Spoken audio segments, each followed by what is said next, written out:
الرجیم بسم اللہ الرحمن الرحیم الحمد للہ رب العالمین وصلی اللہ علی محمد وآلہ الطاہرین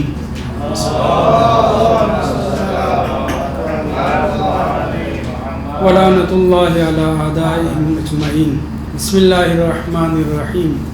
ہماری گفتگو اس مطلب میں تھی کہ جس طرح سے حضرت عیسیٰ علیہ السلام مردوں کو زندہ کرتے تھے، اسی طریقے سے امام زمان علیہ السلام بھی مردوں کو زندہ کریں گے۔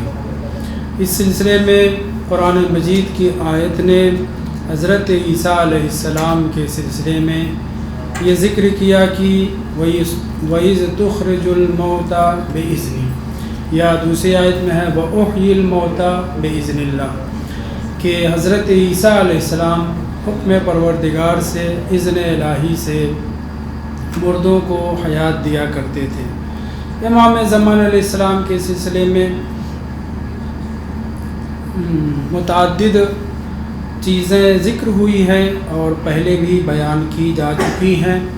اجمالی طور پر یہ سن لیں کہ آپ بہت سے لوگوں کو زندہ کریں گے، جس میں اصحاب کہف ہیں، یہی نجف میں، یہی کوفہ میں بھی بہت سے بنی اسرائیل کے صالحین کو 16-17 لوگوں کو زندہ کریں گے۔ اس کے علاوہ متعدد جگہ پر امام کے حکم سے مومنین جائیں گے اور قبروں پر آواز دیں گے کہ تمہارے امام تشریف لا چکے ہیں، تمہیں آنا ہے یا نہیں۔ یعنی دوسرے لفظوں میں امام کے حکم سے مومنین بھی مردوں کو زندہ کرنے کے لیے اور ان سے کلام کرنے کے لیے قبرستانوں میں جہاں جہاں مومنین کی قبریں ہوں گی جائیں گے۔ یہاں پہ ایک واقعہ نقل ہوا حدیث نمبر 503 میں، کہاں تک پڑھا تھا یاد نہیں رہا۔ بہرحال اس واقعے کو بہت سی کتابوں میں نقل کیا گیا ہے۔ روضۃ المتقین میں علامہ تقی مجلسی اول جن کو کہا جاتا ہے، انہوں نے تفصیل سے لکھا ہے۔ علامہ مجلسی نے پھر خود بہار میں نقل کیا ہے، مگر یہ روایت سب سے پہلے کافی میں آئی ہے، اصول کافی میں، اور اس کا حوالہ شاید آگے دیا ہو۔ اور یہ روایت چھٹے امام علیہ السلام سے سلسلے سند نقل ہوا ہے۔ چھٹے امام کا صحابی مہاجر اسدی وہ بیان کرتا ہے کہ امام جعفر صادق علیہ السلام نے فرمایا کہ حضرت عیسیٰ کا گزر ایک ایسے قریے سے ہوا کہ جہاں پر سب کے سب مرے ہوئے تھے، صرف انسان نہیں بلکہ جتنے جانور تھے ان کے علاقے میں وہ سب کے سب مرے ہوئے تھے، چوپائے جانور پرندے تک مرے ہوئے تھے۔ اس وقت جناب عیسیٰ نے یہ حالت دیکھ کر کے یہ کہا تھا کہ یہ سب کے سب عذاب سے مرے ہیں، طبیعی موت نہیں مرے ہیں۔ دلیل کیا تھی ان کی؟ دلیل یہ تھی لو ماتوا متفرقین لتدافنوا، اگر یہ اپنی موت مرتے، یعنی جو ان کی زندگی مقرر ہے، عذاب کا شکار نہ ہوتے، وبا سے نہ مرتے، تو پھر کیا ہوتا ہے، ایک دوسرے کو دفن کرتے۔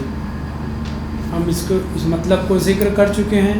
چھیڑ اس لیے رہا ہوں کہ ایک روایت بہت پہلے سنی تھی، بعد میں کسی کتاب میں دیکھا، اس وقت یاد نہیں رہا وہ مطلب، مگر یاد رہا امام سے مروی ہے لو تکاشفتم لما تدافنتم، یہاں کیا ہے، لو ماتوا متفرقین لتدافنوا، اگر یہ لوگ آپس میں اگر یہ اپنی طبیعی موت مرتے تو کیا ہوتا، ایک دوسرے کو دفن کرتے، ایسے ہی لاشیں سب پڑی نہ رہ جاتی۔ اس کا مطلب ہے کہ اچانک یہ سب کے سب مرے ہیں، عذاب کا شکار ہوئے ہیں۔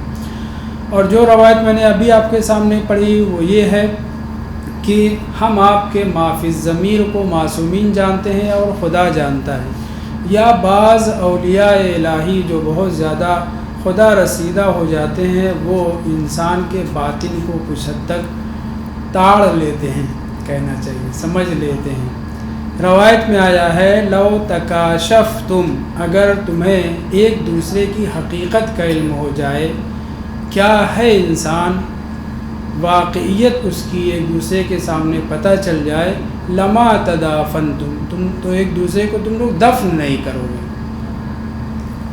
آدمی اپنی زندگی میں کتنی تبدیلی اس کے اندر آتی رہتی ہے، صرف تبدیلی کی بات نہیں ہو رہی ہے، بلکہ حقیقت انسان کی ہم آپ کی کہ اپنے بعض گناہوں کی وجہ سے ہم اتنے خراب ہو جاتے ہیں کہ اگر کوئی دوسرا مومن ہمارے بارے میں حالات سے واقف ہو جائے تو وہ ہمیں دفن بھی نہیں کرے گا، نماز جنازہ کیسی، غسل کفن کیسا، وغیرہ وغیرہ۔ نیٹ یہیں پکڑ رہا ہے، باہر نہیں پکڑے گا۔ بہرحال اس روایت کو جناب شیخ بہائی رضوان اللہ تعالی علیہ نے اپنی کتاب الاربعین 40 حدیث کی شرح، کیا زبردست شرح لکھی ہے، اس میں بھی یہ واقعہ نقل ہوا ہے۔ اور میں نے کہا مصدر اس کا اصلی کون سا ہے؟ کتاب کافی۔ تو جناب عیسیٰ علیہ السلام نے واضح کر دیا کہ یہ لوگ اچانک مرے ہیں، اور اچانک کیوں مرے ہیں؟ کیونکہ عذاب الہی کا شکار ہوئے ہیں۔ پوری گفتگو میں سمجھتا ہوں ہو چکی ہے، اور حدیث ظاہراً مکمل کر چکے تھے۔ آخری فقرہ ایک مرتبہ اور پڑھ لیتے ہیں تبرکاً تاکہ آگے بڑھیں۔ آخری فقرہ یہ ہے، فَالْتَفَتَ عِيسَىٰ علیہ السلام إِلَى الْحَوَارِيِّينَ، وہ جو گفتگو ہوئی ان میں سے ایک زندہ ہوا اور اس نے بتایا کہ میں ان میں نہیں تھا، مگر میں ان کے گناہ میں مبتلا نہیں تھا، لیکن ان کے درمیان تھا تو عذاب میرے اوپر بھی آیا، اور میں اس وقت جہنم کے اوپر ایک تار سے، ایک بال سے لٹکا ہوا ہوں۔ کب کیا ہو جائے گا، او کب یعنی ڈال دیا جاؤں گا، جھونک دیا جاؤں گا جہنم میں، یا بچ جاؤں گا، یہ بات گزر چکی ہے۔ ان سب کو سننے کے بعد جناب عیسیٰ نے حوارین سے کیا کہا تھا؟ اکل الخبز یا اولیاء اللہ، اے اللہ کے ولی، یعنی چاہنے والے خدا کے۔ تو اس میں خراب بھی تھا، لیکن غالب اسباب تغلیب ہے، سب کو اولیاء اللہ کہا گیا ہے۔ اکل الخبز الیابس بالملح الجریش، نہ کوٹا ہوا یا خراب قسم کا نمک، اسے خشک روٹی کے ساتھ کھانا یہ بہتر ہے۔ والنوم علی المزابل، یہ بھی گزر چکا ہے، مزبلہ کی جمع، مزبلہ ایسے تو گور کو کہتے ہیں، لیکن کہیں پہ بھی انسان جو گندی جگہ ہوتی ہے اس کو بھی مزبلہ سے تعبیر کیا گیا ہے۔ یہ یعنی انسان چین سے کہیں بھی سو رہے، معمولی غذا کھا کر کے اپنی بھوک مٹا لے، کہیں بھی چھجے کے نیچے اپنے آپ کو بچا لے، یہ خیر کثیر مع عافیت الدنیا والآخرہ۔ اگر انسان کی دنیا سلامت ہے، آخرت بھی سلامت ہے، تو یہ بہت زیادہ بہتر ہے۔ معصومین علیہ السلام کی بھی یہ گفتگو اس طرح کی رہی ہے، ان کی احادیث میں بھی دنیا کے ادبار اور اقبال کا تذکرہ ہے، جو شرح نہج بلاغہ میں کچھ حد تک بیان کیا جا چکا ہے۔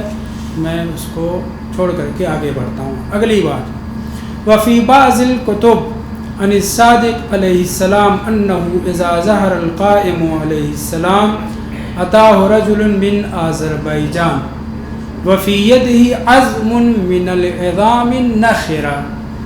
عظام نخرہ یا عظام بالیہ دو کلمہ استعمال ہوتا ہے، یعنی بہت زیادہ بوسیدہ، بہت زیادہ خراب ہو گئی، بہت پرانی ہڈی میں سے ایک ہڈی اس کے پاس تھی۔ وہ آذربائیجان کا شخص حضرت امام زمان علیہ السلام کے پاس پہنچے گا اور کہے گا کہ آپ اگر واقعی حجت خدا ہیں، امام معصوم ہیں، اللہ نے آپ کو پاور دیا ہے، تو اس ہڈی کو زندہ کر دیجیے، اس ہڈی کو نطق عطا کر دیجیے۔ کیا کہا تھا؟ ان کنت حجت اللہ، آئندہ کی بات ہے، ابھی تذکرہ ہو رہا ہے، یعنی امام کے سامنے بھی اس طرح کی بات آئے گی اور امام مردوں کو زندہ کریں گے، اور وہ ہڈی جو برسہ برس ہزاروں برس سے معذب ہے اس کو بھی انسانی شکل عطا کریں گے، اور اس کو بھی قوت گویائی عطا کریں گے۔ یہ مشابہت حضرت عیسیٰ علیہ السلام میں اور امام زمان علیہ السلام میں بیان کی جا رہی ہے۔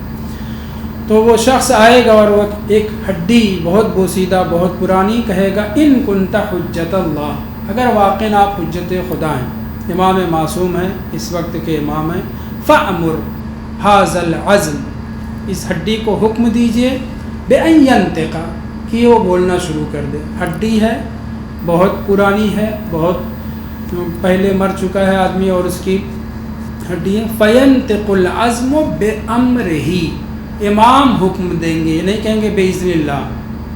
معصومین علیہ السلام کے حالات میں جو تذکرہ ہوا ہے کہ امام امیر المومنین اسلام نے مردوں کو زندہ کیا ہے، تو بِإِذْنِی یا بِإِذْنِ اللہ یہ اختلاف پایا جاتا ہے عوام میں. ضرورت نہیں ہے. اللہ نے، میں نے کسی مجلس میں ذکر کیا تھا، اللہ نے معصومین علیہ السلام کو مجاز قرار دیا ہے، اپنی مشیت کے تحت قرار دیا ہے. وہی ارادہ کرتے ہیں جو خدا ارادہ کرتا ہے. تو ہر چیز کے لیے، ہر کام کے لیے ان کو اجازت کی ضرورت نہیں ہے، وہ مجاز ہیں، اجازت رکھتے ہیں.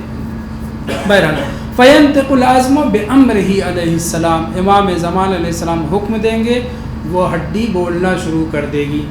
اب اس شخص کو جو یہ کہہ رہا تھا ان كنت حجت اللہ، تو مان لینا چاہیے. شرط کیا تھی کہ اگر آپ حجت خدا ہیں تو اس ہڈی کو بلوا دیجئے. امام نے اسے حکم دیا، اس ہڈی کو، وہ بولنے لگی. مگر یہ بدبخت انسان کہتا ہے یقول، ہاں پہلے وہ ہڈی کیا بولے گی؟ فَيَنْطِقُ الْعَظْمُ بِأَمْرِهِ، امام کے حکم سے وہ ہڈی گفتگو کرے گی، اور اس گفتگو میں یہ بات کہے گی. وہ ہڈی، وہ انسانی ہڈی ہے، وہ کہے گی انی معذب من 1000 عام، میں 1000 سال مجھے مرے ہوئے ہو چکا ہے، میرا جسم بوسیدہ ہو چکا ہے، ہڈی یہی بچی ہے، 1000 سال سے میں عذاب میں مبتلا ہوں. وَأَرْجُو مِن دُعَائِكَ أَن يُخَلِّصَنِ اللَّهُ تَعَالَى مِنَ الْعَذَابِ. اس ہڈی نے وہ یہ تمنا ظاہر کی کہ اگر آپ چاہے جائیں، آپ حجت خدا ہیں، امام ہیں، تو مجھے خداوند متعالی اس عذاب سے نجات دے سکتا ہے. بہرحال یہ ہڈی کا کلام تھا، اور اس کی شرط یہ تھی کہ ہڈی بولے. یہ گفتگو اس کی ہو گئی. فَيَقُولُ الرَّجُلُ، وہ آذربائیجانی شخص سے کہے گا هَذَا سِحْرٌ، یہ تو جادو ہے. تو پہلے ہی سے طے کر لیتے، اگر امام جادو دکھانے والے تو کیا ضرورت ہے تم کو شرط لگانے کی کہ اگر آپ بلوا سکے تو آپ حجت خدا ہیں ورنہ نہیں. ایسے بہت سے ائمہ طاہرین علیہ السلام کے زمانے میں بیہودہ قسم کے لوگ رہے ہیں، جو کھلم کھلا معجزہ دیکھنے کے بعد بھی آواں کا آواں ٹیڑھا ہونا وہی کیفیت، سیدھے نہیں ہوئے. یہ بھی شخص جو ہے امام کے اس معجزے کو کہ جو ہڈی کلام کرے گی، بولے گی، اسے جادو سے تعبیر کرے گا، اور جب پھانسی پہ لٹکا دیا جائے گا تو حقیقت بھی منہ سے نکلے گی. کیا ہے؟ فَيُسْلَبْ بِأَمْرِهِ، اسے پھانسی پہ لٹکا دیا جائے گا امر امام علیہ السلام سے. ایک بات اور، معصومین علیہ السلام ہماری طرح سے اچانک غصہ نہیں ہو جاتے. تھوڑا سا چھیڑ دیا جائے کسی کو جیسے غصہ ہو جاتا ہے. معصومین جذباتی نہیں ہوتے، امر الہی سے، اذن الہی سے کلام کرتے ہیں. سب کچھ ان کا مشیت پروردگار کے تحت ہوتا ہے. کہیں کہیں معصومین علیہ السلام مأمور ہیں کچھ چیزوں کے جس کو وہ بروئے کار لاتے ہیں. ان میں سے ایک، اپنی امامت کے اوپر اگر حرف آئے، اماموں کی امامت کے اوپر حرف آئے، یا جہالت سے تعبیر کیا جائے. اب مجھے سارے مقامات اس وقت یاد نہیں ہیں، دو ایک باتیں جو یاد ہیں ابھی فی الحال دہرا رہا ہوں. ایک، امام کو امام نہ سمجھا جا رہا ہو تو اس وقت امام اپنے خدا کی طرف سے اجازت کے تحت بہت سے امور ظاہر کرتے ہیں. یا جاہل سمجھا جا رہا ہو تو اپنے علم کا اظہار کرتے ہیں. مومنین کو بھی یہ حکم دیا گیا ہے، وَأَمَّا بِنِعْمَةِ رَبِّكَ فَحَدِّثْ. نعمت علم ہے، نعمت معرفت ہے، نعمت ولایت سب سے بڑی اپنے نعمت بزرگ کا جو کچھ اللہ نے ہمیں عطا کیا اس کا اظہار بھی ہونا چاہیے، اس کو بیان بھی ہونا چاہیے. یہاں جو جیسے اس نے سحر کہا، خوب امام کی طرف سحر کی نسبت دی تھی، معجزے کو سحر سے تعبیر کیا تھا. خوب امام غصہ ہو کر، اور ہلکا پھلکا غصہ ہو کر کہ جاؤ چھوڑ دے تو اس کو نہیں. امام نے حکم دیا اسے پھانسی پہ لٹکا، آئندہ البتہ حکم دیں گے وہ پھانسی پہ لٹکایا جائے گا. وَيَسْبَحُ مَسْلُوبًا 7 أَيَّامٍ، یہ نہیں کہ پھانسی گلا جو پھندے اور ختم ہو گیا، نہیں، ایسے وہ لٹکایا جائے گا کہ اس کی روح نہ نکل جائے. 7 دن تک اسی طریقے سے وہ لٹکا رہے گا. وَيُنَادِي، وہی خود وہ چیخ چیخ کر کے کہے گا کیا؟ هَذَا جَزَاءُ مَن نَسَبَ مُعْجِزَةَ الْإِمَامِ إِلَى السِّحْرِ ثُمَّ يَمُوتُ. جب اس کی زبان پہ یہ آ جائے گا، یعنی 7 دن تک کیا کیا بکے گا اس سے بحث نہیں ہے، لیکن جب 7ویں دن اپنی غلطی کا احساس، غلطی کا احساس کہوں یا چاہے اس کی زبان پہ یہ حقیقت آ جائے گی اور وہ یہ کہے گا یہ اس شخص کی سزا ہے کہ جس نے امام کے معجزے کو جادوگری سے تشبیہ دی ہے. یعنی ماقبل جتنے اماموں کے زمانے میں جادوگری کی نسبت دینے والے تھے، اماموں نے اگر انہیں پھانسی پر نہیں لٹکایا تو اس کا مطلب یہ نہیں کہ وہ پھانسی کے مستحق نہیں ہیں، بلکہ وہ سزا امام زمان علیہ السلام شروع کریں گے. اور اسی طریقے سے نہ صرف یہی ایک سزا، اس طرح کی بہت سی سزائیں دی جائیں گی، اس کے اوپر کبھی اور گفتگو کریں گے. ثم یموت، جب یہ اقرار کر لے گا معجزے کو جادوگری سے نسبت دے کر کے، تب جب وہ اقرار کر لے گا تب اس کو موت آ جائے گی. اگلی پہچان اور اگلی شباہت امام زمان علیہ السلام میں اور حضرت عیسیٰ علیہ السلام میں یہ ہے. قال عیسیٰ علیہ السلام وَأُنَبِّئُكُم بِمَا تَأْكُلُونَ وَمَا تَدَّخِرُونَ فِي بُيُوتِكُمْ. حضرت عیسیٰ علیہ السلام صرف مردوں کو زندہ نہیں کرتے تھے، مادر زاد بیماروں کو شفا نہیں عطا کرتے تھے، بلکہ منچلے لوگ آپ کی خدمت میں پہنچتے تھے، بہت سے سوالات کرتے تھے تو ویسے ہی بہت سے جوابات بھی ان کو ملتے تھے. کسی نے پوچھا جناب میں کیا کھا کر کے آیا ہوں تو وہ بھی بتا دیتے تھے، میں کیا کر کے آیا ہوں وہ بھی بتا دیتے تھے. ان میں سے ایک آیت قرآنیہ کہہ رہے وَأُنَبِّئُكُم بِمَا تَأْكُلُونَ، اور میں تمہیں ان چیزوں کی بھی خبر دیتا ہوں جو تم کھا کے آئے ہو. یعنی جو کھا کر کے آتے تھے حضرت عیسیٰ سے پوچھتے تھے، حضرت عیسیٰ علیہ السلام بھی تفصیل ان کو بتا دیا کرتے تھے. اور یہی نہیں کہ جو کھا کر کے وَمَا تَدَّخِرُونَ فِي بُيُوتِكُمْ، ادخار یعنی ذخیرہ کرنا، دال زال جو بدل جاتا ہے باب افطار میں وہ آپ حضرات جانتے ہیں. وَمَا تَدَّخِرُونَ، اور جو تم ذخیرہ کیے ہوئے ہو اپنے گھروں میں نا وہ بھی میں جانتا ہوں. اور بتاتے تھے کہ تم یہ اپنے یہاں چھپائے ہو، یہ رکھے ہو وغیرہ. تو یہ غیب کا علم دینا، بتلانا پوشیدہ چیزوں کا، گھروں کے اندر کیا چیز پائی جاتی ہے، یہ حضرت عیسیٰ علیہ السلام کا کمال تھا، ان کے معجزات میں شامل تھا، ان کی نبوت کے اوپر دلالت والی علامتوں میں سے، دلالتوں میں سے تھا. امام معصوم علیہ السلام اگر ائمہ طاہرین علیہ السلام اتنا گر نہ رکھیں، اتنی عظمت نہ رکھیں، ایسے معجزات اور کرامات نہ رکھیں جو حضرت عیسیٰ علیہ السلام کے پاس پائے جاتے تھے، تو پھر ہم یہ نہیں کہہ سکتے کہ ہمارے ائمہ العزم پیغمبروں سے افضل ہیں. کب کہہ سکتے ہیں؟ جب ان کے اختیارات اور تصرفات سے زیادہ ہمارے معصومین علیہ السلام تصرفات کر سکتے ہیں. خوب معصومین علیہ السلام نے ایسے تصرفات کیے ہیں. آئیے اسی جیسی خبر جو حضرت عیسیٰ علیہ السلام دیا کرتے تھے معصومین علیہ السلام نے دی ہے یا نہیں، یا کم سے کم 12ویں امام کے بارے میں پڑھتے ہیں. القائم یطلع علی جمیع احوالنا و افعالنا، حالہ اپنے دل میں، اپنے عقیدے میں اس کو ہم رچا بسا چکے ہوں یا نہ نفوذ کر چکے ہوں، رسوخ کر چکے ہوں، لیکن یہ حقیقت ہے.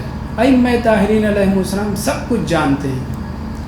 ہم جو بھی دن رات میں چھپ کر کے علانیہ جو بھی بولتے ہیں، بکتے ہیں، جو بھی کرتے ہیں، سب جانتے ہیں. خاص طور سے حجت خدا جو زمانے کا ہوتا ہے نا، وہ اسے خداوند متعال مکمل طریقے سے آگاہ رکھتا ہے. یقینی بات اگر نہ سمجھ میں آئے، یقیناً سب کے سب مطمئن ہیں، جانتے ہیں، لیکن دل تسلیم کرے، اطمینان حاصل ہو، یہ سب سے زیادہ اہم ہے. ورنہ بصائر الدرجات اور دیگر کتابوں میں ماشاء اللہ روایت موجود ہے. متوجہ رہیں. امام معصوم خاص طور سے جو جس زمانے کا امام ہوتا ہے، یہ قید کیوں؟ قید اس کی وجہ یہ ہے کہ جب کوئی امام شہید ہوتا ہے تو اس وقت جو اس کے بعد امام ہونے والا ہوتا ہے اس کے دل میں بہت زیادہ خدا کے لیے تذلل اور انکساری پیدا ہو جاتی ہے. یعنی فرق ہوتا ہے، امام وہ جو ناطق ہے، امام وہ جو صامت ہے. امام حسن علیہ السلام کے زمانے میں امام حسین السلام امام تھے، مگر امام صامت اور ساکت تھے. مگر فرق تھا. وہ فرق کب ظاہر ہوا؟ جب امام حسن مصطفیٰ علیہ السلام کی شہادت ہوئی. کیسے؟ وہ واقعہ آپ حضرات کے سامنے موجود ہے کہ 8ویں امام مرو میں تھے، آپ کی جب شہادت واقع ہوئی ہے 9ویں امام روتے ہوئے گھر سے باہر نکلے یا اندر داخل ہوئے، یہ کہہ کے کہ اس وقت میرے بابا اس دنیا سے رخصت ہو چکے ہیں۔ کیوں ایسا کہا؟ کیونکہ اس وقت آپ کو یہ احساس ہوا کہ حجت خدا جو میرے زمانے کے تھے، میرے بھی امام تھے، وہ اس دنیا سے رخصت ہو گئے ہیں۔ کچھ تبدیلی، کچھ فرق ہے، اس کچھ فرق کو بہت زیادہ آسان نہیں سمجھنا۔ ایک فرق جو معصومین نے ذکر کیا وہ میں ذکر کر رہا ہوں، کیا؟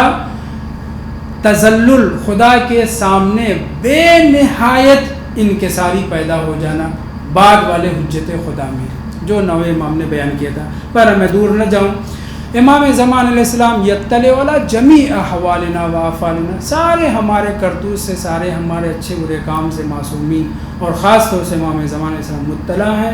والدلیل علی ذلک جمیع الاخبار الکثیرہ الواردہ فی باب علم الائمۃ، بہت سی کتابوں میں، بحار الانوار کی پوری 2-3 جلدوں میں جو معصومین علیہ السلام کے علم کے سلسلے میں ہے، یہ 5-6 جلدیں جو 23 سے شروع ہوتی ہیں، دیکھیے اس میں کتنے کرامات، معجزات، فضائل اور خاص طور سے علوم اہل بیت طاہرین علیہ السلام کے بارے میں کیا کیا کہا گیا 5-6 جلدوں میں 23 سے شروع ہوتی ہے امامت کی۔ ولیکن روایت بہت ہے، روایتیں بہت ہیں، 4-5 میں خود لکھ کر کے لائے ہیں جو یہاں ذکر نہیں ہوئی ہے، اگر موقع رہا تو ذکر کروں گا۔ پہلے اس کو ایک عدد پڑھتے ہیں کیونکہ یہ خود کہہ رہے ہیں وَلَٰكِنِّي أَتَبَرَّكُ فِي هَٰذَا الْمَقَامِ بِذِكْرِ عِدَّةِ روایات، چند روایتیں ذکر کر کے میں برکت حاصل کرنا چاہ رہا ہوں۔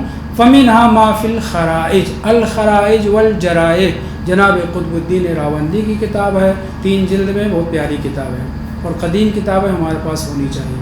عن ابی بصیر، ابو بصیر معروف ہیں، قال دخلت المسجد مع ابی جعفر علیہ السلام، اور آ گئے میر دمائی صاحب بھی آپ کے سامنے اس روایت کو میں سمجھتا ہوں 2-3 مرتبہ پڑھ چکے ہوں گے، کیونکہ 1-2 مرتبہ میں بھی ان کے درس میں رہا ہوں، اور چونکہ یہ بہت اہم روایت ہے علم امام کے حوالے سے اور ان کے نوری ہونے کے اعتبار سے، لہٰذا اس کو بار بار پڑھنا بھی چاہیے اپنے ایمان اور عقیدے میں تازگی پیدا کرنے کے لیے۔ ابو بصیر کہتے ہیں کہ میں مسجد میں داخل ہوا مع ابی جعفر علیہ السلام، 5ویں امام کے ساتھ، والناس یدخلون ویخرجون، لوگ آ جا رہے تھے مسجد میں نماز پڑھ کے، دعا کر کے، بات کر کے، جب کچھ لوگ جا رہے ہیں کچھ لوگ آ رہے ہیں۔ فقال علیہ السلام لی، ابو بصیر سے امام باقر علیہ السلام نے کہا سل الناس، یہ جو آ جا رہے ہیں دروازے سے ان سے پوچھو، حل یروننی، کیا یہ لوگ مجھے دیکھ پا رہے ہیں؟ دروازے پہ امام کھڑے ہیں، دروازے کے بازو میں لوگ جا بھی رہے ہیں، آ بھی رہے ہیں۔ خوب مسجد نبوی ہے 5ویں امام کے زمانے میں، ماشاء اللہ جو ہے بہت سے مسلمان تھے، تو امام نے ابو بصیر سے کہا ذرا پوچھو لوگوں سے یہ جو آ جا رہے ہیں کہ یہ لوگ مجھے دیکھ پا رہے ہیں یا نہیں۔ وَكُلُّ مَنْ لَقِيتُهُ سَأَلْتُهُ عَنْهُ، ابو بصیر کہتے ہیں جتنے لوگوں سے آتے جاتے میں نے دیکھا، سب سے میں نے پوچھا هل رأيت ابا جعفر، کیا تم نے 5ویں امام کو دیکھا ہے؟ فَيَقُولُ لَا، دروازے کے پاس امام کھڑے ہیں اور ہر آنے جانے والے سے ابو بصیر پوچھ رہے ہیں تم نے ابو جعفر کو دیکھا ہے، تم نے ابو جعفر کو 5ویں امام کو دیکھا ہے؟ سب کہہ رہے نہیں۔ وَهُوَ وَاقِفٌ واو عالیہ، جبکہ امام وہیں پر کھڑے تھے، حتی دخل ابو ہارون المکفوف، کفا سے ہے ابو ہارون مکفوف، جن کی آنکھ ختم ہو چکی تھی، نابینا ہو چکے تھے، ابو ہارون مکفوف۔ اس واقعے کو میں نے کہا کئی مرتبہ آپ لوگ یقیناً سن چکے ہوں گے۔ فقال سل ھذا، 5ویں امام نے کہا ان سے بھی پوچھو، کس سے؟ ابو ہارون مکفوف سے، ان سے بھی پوچھو۔ فقلت، میں نے آگے بڑھ کر کے ابو ہارون مکفوف سے کہا حل رأیت ابا جعفر علیہ السلام، کیا آپ نے اندھے ہیں؟ اور امام کہنے ان سے پوچھو۔ ابو بصیر آگے بڑھ رہے ہیں اور ان سے پوچھ رہے ہیں کیا آپ نے ابو جعفر علیہ السلام کو دیکھا ہے؟ فقال الیس هو قائما، کیوں مجھ سے سوال کر رہے ہو؟ کیا وہ بازو میں تمہارے امام نہیں کھڑے ہیں؟ کون کہہ رہا ہے؟ المکفوف، کف بصرہ، یعنی جس کی آنکھ چلی گئی ہو، ختم ہو گئی ہو۔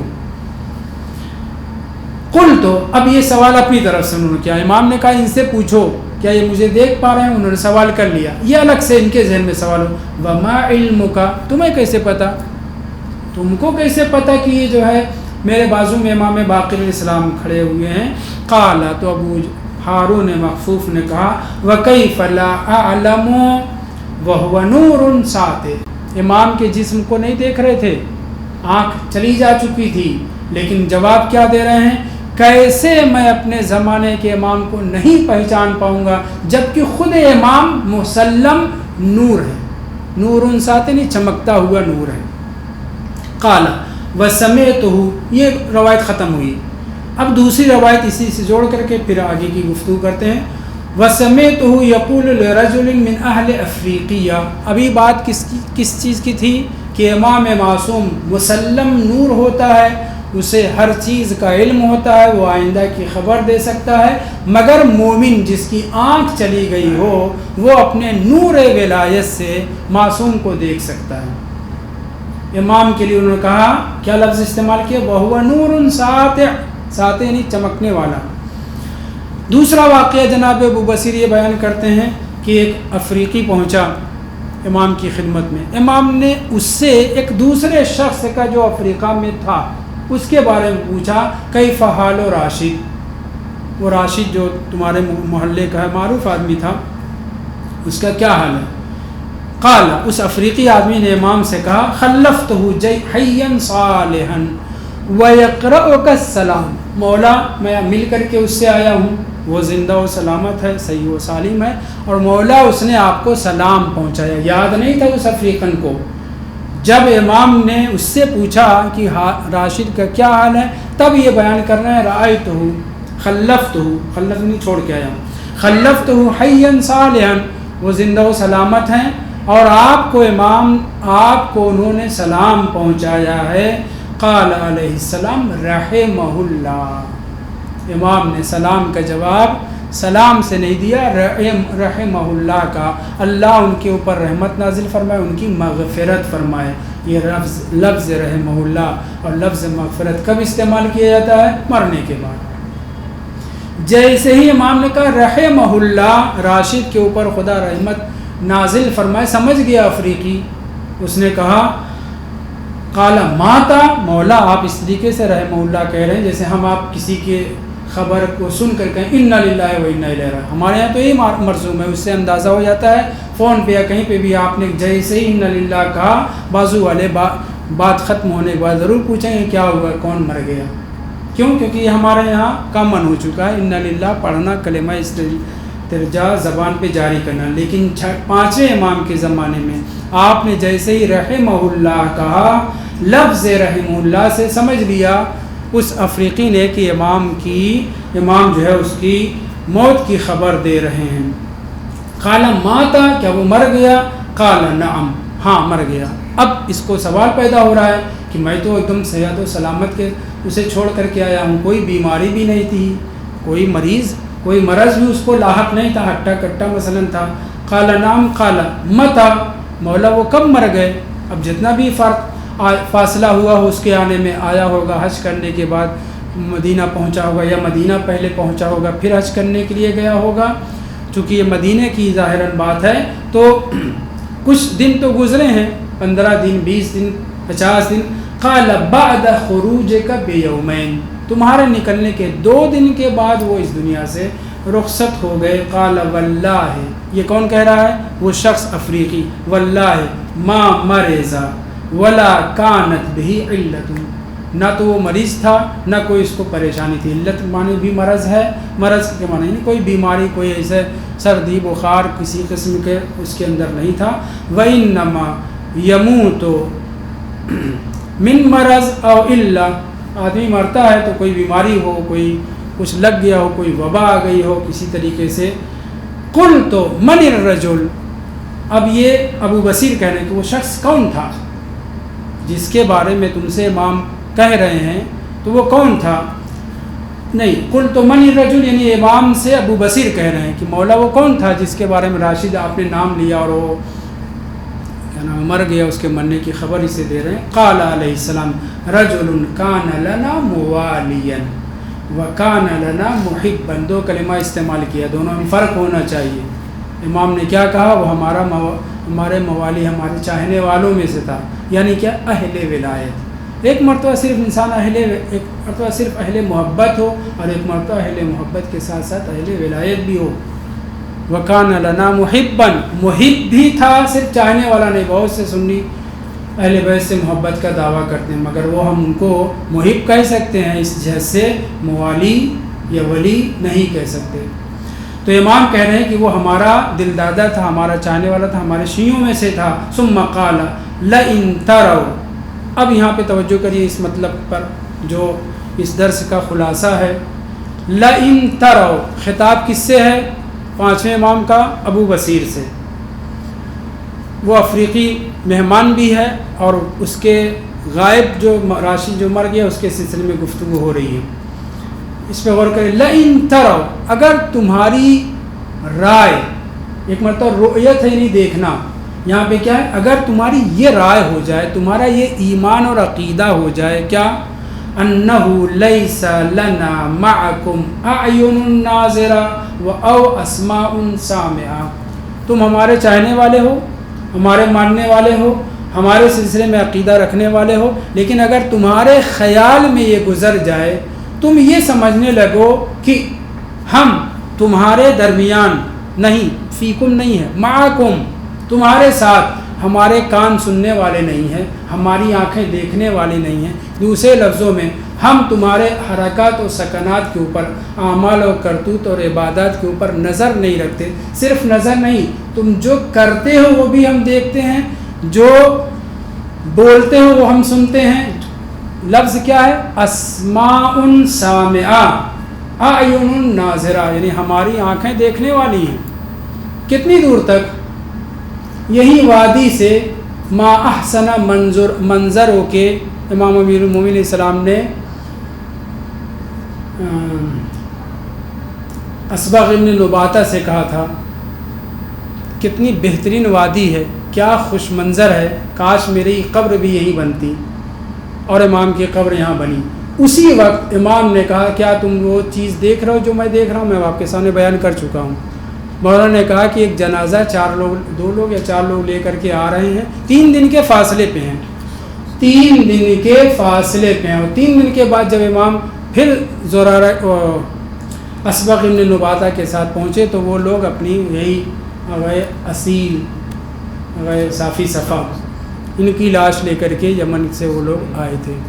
تو امام کیا صرف 3 دن کے فاصلے سے دیکھ سکتے ہیں؟ وہ تو ایک عورت بھی تھی خنفسہ، جس کا نام کہ وہ 3 دن کے فاصلے کے دیکھتی تھی. امام معصوم کی نظر عالم امکان میں ہر جگہ ہوتی ہے. آگے بڑھتے ہیں، چونکہ اس سے گفتگو کرنی ہے تو اب وہ جو میں لکھ کر کے لایا وہ نہیں ہو پائے گا. لئن تروا، اس پہ غور کریے، یہ ہم سب سے خطاب ہے، صرف ابو بصیر سے نہیں، ورنہ مفرد کا صیغہ استعمال ہوتا سارے شیعوں سے، قیامت تک کے شیعوں سے. لئن تروا، اگر تمہارا یہ خیال ہو جائے، تمہاری یہ رائے ہو جائے کہ ہمارے پاس نہیں ہے، تمہارے ساتھ یعنی تمہارے درمیان، یعنی تمہارے اعمال پر نظر رکھنے والی آنکھیں. ہاں وہ اصل بات کہنا بھول گیا. تو جناب اسبغ نے یہ کہا تھا ما ترا یا عین اللہ ناظرہ، اے امیر المومنین، یہ نہیں کہا، کیا کہا؟ اے اللہ کی دیکھنے والی آنکھ.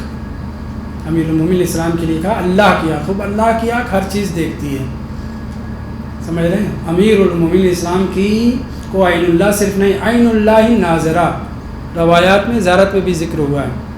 یہاں پہ وہی امام بیان کر رہے ہیں، 5ویں امام. اگر تمہارا یہ خیال ہو جائے کہ ہماری آنکھیں دیکھنے والی نہیں ہیں، صرف سامنے بیٹھو تو دیکھ رہے ہیں. اسماء سامعہ، سننے والے کان، بہت سے کان ہوتے ہیں بہرے ہوتے ہیں. وَلَهُمْ أَعْيُنٌ لَا يُبْصِرُونَ بِهَا وَلَهُمْ آذَانٌ لَا يَسْمَعُونَ بِهَا، قرآن نے کہا ہے نا. لیکن یہ آنکھیں دیکھنے والے اور کان سننے والے ہیں. امام فرماتے ہیں اگر تمہارا یہ خیال ہو جائے لَبِئْسَ مَا رَأَيْتُمْ، تو یہ تمہارا بہت بیڑا عقیدہ ہے، بہت بھونڈا عقیدہ ہے، بہت خراب عقیدہ ہے. یعنی ہم شیعوں کو للکارا جا رہا ہے، ہم اہل بیت کے چاہنے والوں کو خطاب کر کے یہ کہا جا رہا ہے خبردار معصومین کے سلسلے میں عادی انسان ان کو نہ سمجھنا، ان کے کان بہت تیز ہوتے ہیں، بھدا لفظ ہے سمجھانے کے لیے، ان کی آنکھیں بہت دور تک دیکھتی ہیں، بہت گہری نظر ہوتی ہیں، یہ بھی بھدا لفظ ہے سمجھانے کے لیے۔ مطلب کہنے کا یہ ہے کہ ان سے کوئی چیز پوشیدہ نہیں ہوتی۔ خدا اور اہل بیت طاہرین میں بس یہی فرق ہے، واجب اور ممکن کا، اور عبد اور معبود اور خالق اور مخلوق کا، ورنہ دونوں برابر ہیں۔ شرک ہو گیا نہیں، عبارت بھاگ گئی، کہاں چلے گئے؟ لبئس ما رأیتم، اس کے بعد امام قسم کھا کر کے کہہ رہے ہیں، قسم کھانا پڑ رہا ہے امام معصوم کو، حالانکہ ضرورت نہیں، واللہ ما یخفی علینا شیء من اعمالکم، تمہارا کوئی عمل ہم سے مخفی نہیں رہتا، چاہے جتنا ساتھ حجرے میں چھپ کر کے زلیخا کچھ کرنا چاہے، سب امام معصوم حجت خدا کی نگاہوں کے سامنے ہوتا ہے۔ ما واللہ قسم کھا کر، ما یخفی علینا شیء من اعمالکم۔ اب یہاں پہ عبارت پہ توجہ کریں، فاحذرونا جمیعا، ایک ترجمہ یہ ہے ہم ائمہ طاہرین کو سب کو ایک ساتھ حاضر سمجھو، حاضر کرو، یعنی کیا؟ یعنی جب بھی کوئی گناہ کرنے کی نیت ہو، میں پہلے اپنے آپ کو کہہ رہا ہوں، تو ایک مرتبہ سوچ لو، کیا یعنی سارے امام سارے معصومین ہم کو دیکھ رہے ہیں، ایک معنی یہ ہے۔ دوسرا معنی احذرونا جمیعا، یعنی ہم تمام اہل بیت کو حاضر ناظر جانو، یعنی صرف حجت خدا جو تمہارے زمانے کا ہے وہی صرف نہیں، البتہ یہی معنی ہو گیا جو پہلے میں نے بیان کیا، اپنے آپ کو اپنے ذہن کو آمادہ کرو، حاضر کرو کہ ہم سب کے سب تمہیں دیکھ رہے ہیں۔ و دوسری عبارت کیا ہے؟ وَعَوِّدُوا أَنفُسَكُمْ الْخَيْرَ، اور اپنی عادت ڈالو، اردو نہیں ہے، عَوِّدُوا عادت ڈالو خیر کرنے کی، نیک کام کرنے کی، کیونکہ ہم حاضر و ناظر ہیں، خدا بھی دیکھ رہا ہے، ہم معصومین۔ قسم کھا کر کے امام نے کہا کہ ہم سے کوئی بات مخفی نہیں رہتی۔ کونوا من اہلہ، ہوشیاری کے ساتھ اگر اعمال خیر انجام دو گے تو اہل خیر کہلاؤ گے۔ کونوا من اہلہ تعرفوا بہ، نیکی کے ساتھ تمہیں یاد کیا جائے، پہچانا جائے کہ یہ اہل بیت کا چاہنے والا ہے، کہ کوئی ایسا بھی زمانہ گزرا ہے کہ صرف جان بچانے کے لیے یہ کہہ دیتے تھے کہ انا جعفریون یا انا من شیعت جعفر، تو چھوڑ دیا جاتا تھا، اتنے پاک و پاکیزہ لوگ تھے۔ آج تو نہیں کہا جا سکتا، ہوں گے یقیناً بہت سے ایسے مومنین۔ فإنی بہذا آمر ولدی یا ولدی و شیعتی، جو بھی میرا چاہنے والا، جو بھی میرا شیعہ ہے، میں سب کو یہ اعلان کر رہا ہوں، سب سے یہ کہہ رہا ہوں، میں اسی بات کا تمہیں امر کر رہا ہوں، حکم دے رہا ہوں۔ کس بات کا؟ احذرونا جمیعا، صرف امام معصوم جو زمانے کا امام ہے صرف وہی نہیں دیکھ رہا ہے، جو شہید ہو گئے ہیں وہ زندہ ہیں مومنین میں۔ یہاں مومنین کی بات نہیں ہو رہی ہے، سادات مومنین، ائمہ مومنین کی بات ہو رہی ہے، تو ان کی حیات کیسی ہوگی؟ جب مرنے والا مرنے کے بعد، شہید ہو جانے کے بعد وہ زندہ ہوتا ہے اور سب کچھ دیکھ رہا ہوتا ہے، تو جو امراء اہل ایمان، حالا امیر المومنین کا لفظ امیر المومنین کے لیے صرف ہے، یعنی ائمہ مومنین علیہ السلام ہیں، یقیناً وہ شہادت کے بعد ان کی نگاہیں دنیا میں، مادی دنیا میں جتنی بھی تیز رہی ہوں، شہادت کے بعد یقیناً اللہ انہیں اور زیادہ پاور عطا کر دیتا ہے، لہٰذا ہم سے کوئی چیز مخفی نہیں رہتی۔ اب اپنے آپ کو ہمیں اطمینان دلانا ہے کہ ہاں معصومین دیکھ رہے ہیں، ورنہ غیبت کرنا، جھوٹ بولنا، یہ کرنا ہوگا جو کچھ ہم کرتے ہیں، میں پہلے اپنے آپ کو کہہ رہا ہوں، یہ سب کے سب ساری چیزیں 3-4 واقعے چھوٹے چھوٹے نقل کیے ہیں انشاءاللہ۔ البتہ کل انشاءاللہ درس ہے، جو لوگ آنا چاہیں وہ آ سکتے ہیں، کہیں اور درس ہونا تھا لیکن کل کی شہادت کی چھٹی کی وجہ سے آج کا درس، کل کا درس پھر کل ہے، یعنی دوشنبے کو بھی ہے، لازمی نہیں ہے، یہاں حضور و غائب نہیں ہوگا۔ آپ حضرات جو تشریف لانا چاہ رہے ہیں وہ انشاءاللہ دعا نمبر 24 صرف کل کے لیے، باقی وہ درس جو ہے دوسری جگہ ہوگا، صرف کل کے لیے یہی 9:15 بجے دعا نمبر 24 جو سیف سجادیہ کی والدین کے سلسلے میں ہے، اسی پر گفتگو ہوگی۔ والحمدللہ رب العالمین۔